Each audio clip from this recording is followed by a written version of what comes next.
जिसका मुझे था इंतजार, वो घड़ी आ गई। जिसका मुझे था इंतजार, वो घड़ी आ गई। आप सभी को नमस्कार, मैं हूँ सुधा और मैं आ चुकी हूँ एक नई वीडियो के साथ। आज हम कहीं घूमने जा रहे हैं जिसका मुझे बहुत टाइम से इंतज़ार था।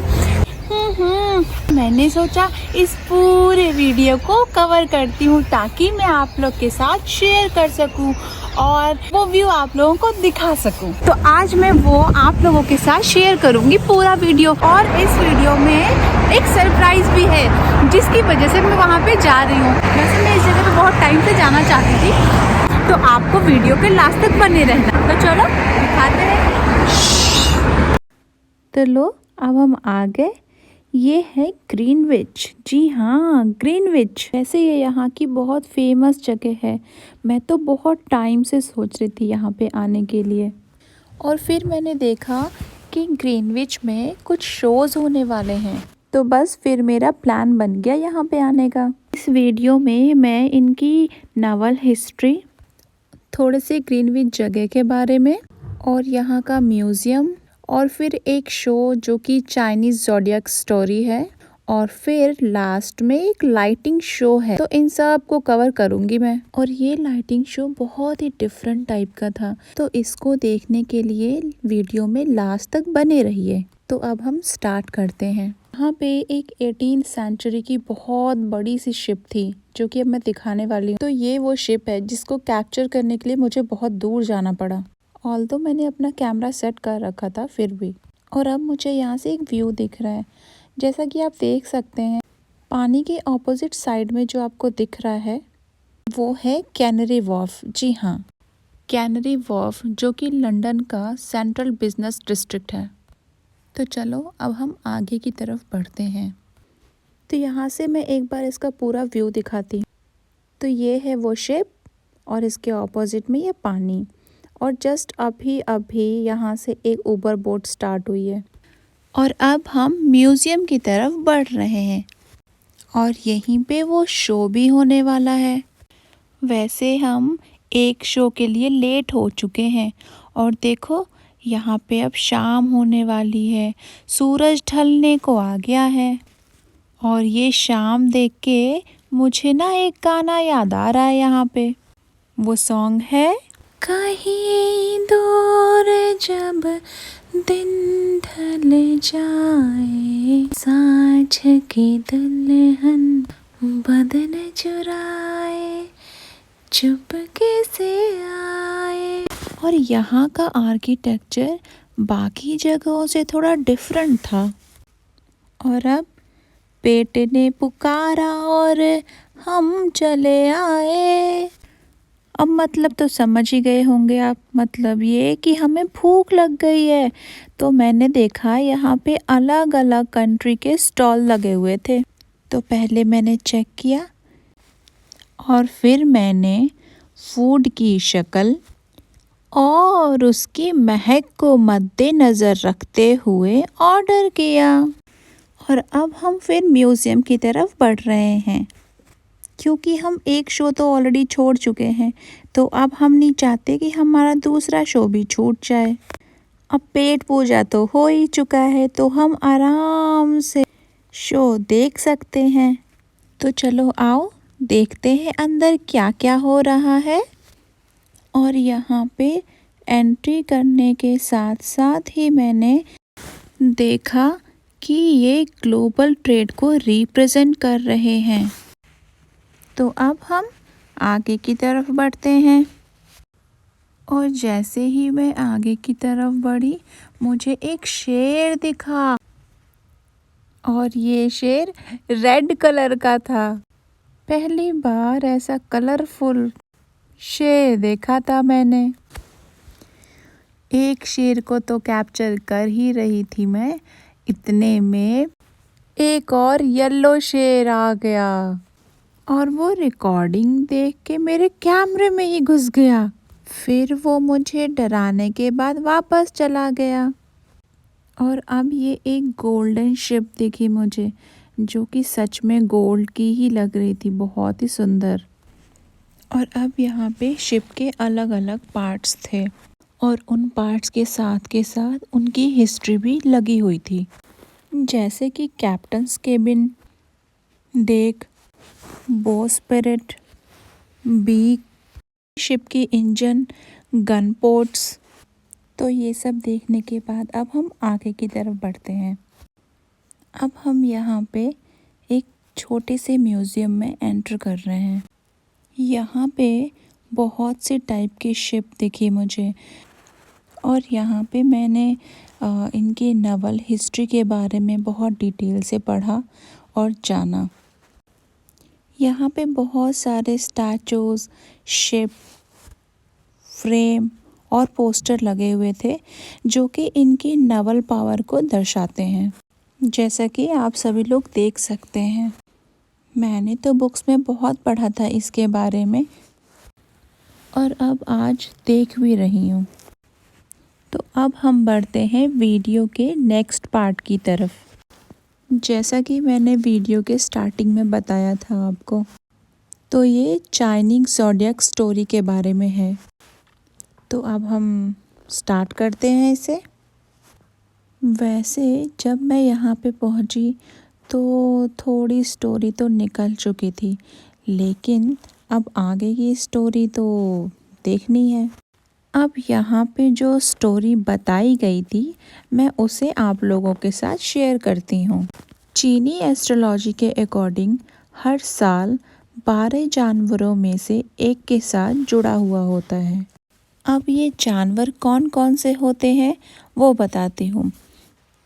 इनमें rat, ox, tiger, rabbit, dragon, snake, horse, goat, monkey, rooster, dog, pig, ये सभी आते हैं। इनमें सबसे पहले रैट आता है और सबसे लास्ट में पिग आता है। चीनी राशि के अकॉर्डिंग इन 12 जानवरों को एक रेस के बेसिस पे चुना गया था। इस रेस के अकॉर्डिंग सभी जानवरों को दौड़ना था और केवल 12 ही विनर हो सकते थे और जीतने के लिए सभी जानवरों को एक तीव्र धारा वाली नदी को पार करना था और किनारे पर एक फिनिश लाइन तक पहुंचना था। और इन 12 जानवरों को जेड सम्राट, जो कि चीनी धर्म के एक महत्वपूर्ण देवता हैं, उनके द्वारा चुना गया था। जेड सम्राट इन 12 जानवरों को एक रक्षक के रूप में चुनना चाहते थे। उन्होंने घोषणा की, जो पहले आएगा उसकी रैंक बेहतर होगी। इसलिए राशियों का क्रम जानवरों के आगमन के क्रम से हुआ। अब रैट तो नदी पार नहीं कर सकता था, इसलिए उसने ऑक्स को बोला कि उसे अपने पीठ पे बिठा के वो रिवर क्रॉस करवा दे। अब ऑक्स जैसे ही रिवर क्रॉस करके फिनिश लाइन तक पहुंचने वाला था, रैट बहुत ही चतुराई से उसके आगे कूद गया। तो इस तरीके से रैट सबसे फर्स्ट पोजीशन पे आया। तो ये थी चाइनीज़ ज़ोडिएक स्टोरी। जैसा कि आप देख सकते हैं, इसका ना एक बहुत ही अच्छा सा रिफ्लेक्शन आ रहा था। और अब हम वीडियो में आगे की तरफ बढ़ते हैं और ये वो जगह है जहाँ पे मैंने आपको पहले दिखाया था, जो कि ग्लोबल ट्रेड को रिप्रेजेंट कर रहे थे। मैं ऊपर से कैप्चर कर रही हूँ। और अब हम बढ़ते हैं म्यूज़ियम की तरफ। जैसे कि इंडिया में गांधी जी, लाल बहादुर शास्त्री जी, इन लोगों के स्टैचूज़ लगे होते हैं, वैसे ही यहाँ पे भी स्टैचूज़ लगे हुए थे। और यहाँ पे मुझे बहुत सी ऐसी चीज़ें दिखी जिसके बारे में मुझे पहले पता नहीं था। और यहाँ पे different kind of ships and boats दिखे मुझे। पर्सनली मुझे ऐसा लगता है कि अगर हमें किसी भी कंट्री की हिस्ट्री को जानना है तो उनके म्यूज़ियम में ज़रूर जाना चाहिए, क्योंकि बुक में तो हम पढ़ते हैं, वो हमारी थ्योरेटिकल नॉलेज होती है और जब हम सामने से उसे देखते हैं, मतलब प्रैक्टिकल नॉलेज होती है, तो वो हमारे दिमाग में ज़्यादा अच्छे से बैठ जाती है, मतलब वो हमें भूलती भी नहीं है। इसलिए मुझे यहाँ पे आके और ये सब कुछ सामने से देख के एक अलग सा ही एक्सपीरियंस लगा। और ये सब पेंटिंग्स हैं जो कि एकदम ओरिजिनल लग रही थी देखने में। और ये देखो कितना हैवी शूज़। उसके बाद मुझे लालटेन दिखा, ये देखो लालटेन। और अब इतनी हैवी रोप। ये देखो कितने टाइप के लालटेन दिख रहे हैं यहाँ पे, जो कि मैंने सिर्फ मूवीज़ में देखे थे, जो कि हॉरर मूवी हुआ करती थी। उसमें हमेशा एक रामू काका होते थे, वो लालटेन लेके आते थे और बोलते थे, बाबूजी यहाँ पिछले 20 सालों से कोई नहीं आया। और जो कोई भी वहाँ आता था उसकी गाड़ी ज़रूर खराब हुई होती थी। Jokes apart. तो अब हम आगे की तरफ बढ़ते हैं और अब हम ये एक पेंटिंग देख रहे हैं जो कि ग्लास पेंटिंग है। और सच में ये बहुत ही फाइन पेंटिंग थी, बहुत ही अच्छी लग रही थी। पेंटिंग भी एक कला है तो इसकी तारीफ तो बनती है। और अब हम चलते हैं अपने वीडियो के नेक्स्ट पार्ट की तरफ, जो कि यहाँ का आज का सबसे लास्ट शो है। तो ये है एक लाइटिंग शो। जी हाँ, लाइटिंग शो। एक्चुअली मुझे लाइटिंग शो बहुत पसंद है और मैंने इसके पहले बहुत सारे लाइटिंग शो देखे हैं, बट ये थोड़ा डिफरेंट था क्योंकि जो मैंने पहले लाइटिंग शो देख रखे थे वो some kind of rain lighting show होते थे या फिर फाउंटेन शो होते थे, बट ये सिर्फ लाइटिंग शो था। इसमें कहीं पे भी कोई भी रेन फाउंटेन कुछ भी नहीं था। और मैं इस शो के लिए इतने पहले पहुंच गई कि मैं सबसे आगे ही खड़ी थी और अभी ये लोग प्रिपरेशन कर रहे थे लाइटिंग शो के लिए। और मुझे कोई आइडिया नहीं था कि जैसे ही लाइटिंग शो स्टार्ट होगा ये लोग हमें चलने के लिए बोल देंगे। हाँ, उस लाइटिंग शो के बीच में से ही हमें चलना था। और पता है मुझे ऐसा फील हुआ जैसे रेस में बोलते हैं स्टार्ट और फिर हमें दौड़ना होता है, वैसे ही यहाँ पे इन्होंने हमारे सामने से बैरियर हटाया और बोला गो, और फिर सभी लोग चलने लगे। लेकिन सच में ये एक्सपीरियंस बहुत ही अमेजिंग था, मुझे बहुत ही अच्छा लगा। और जैसे जैसे हम आगे की तरफ बढ़ते जा रहे थे अलग अलग लाइट का रिफ्लेक्शन हमारे ऊपर पड़ते जा रहा था और ऐसा फील हो रहा था जैसे हमारी बॉडी में रेनबो लग गया हो। और फिर हमारी बॉडी अलग अलग टाइप के कलर से शाइन कर रही थी, रेड, येलो, ब्लू, पर्पल। और ये सब कुछ बहुत ही अच्छा लग रहा था। सब लोग ये देख के बहुत ही खुश हो रहे थे वहाँ पे। और मैंने तो इस टाइप का लाइटिंग शो पहली बार देखा था तो मुझे तो बहुत अच्छा लग रहा था। ये आप देख भी रहे होंगे इसमें अलग अलग कलर का रिफ्लेक्शन हो रहा है, जैसे देखो green, blue, red, yellow, orange, purple.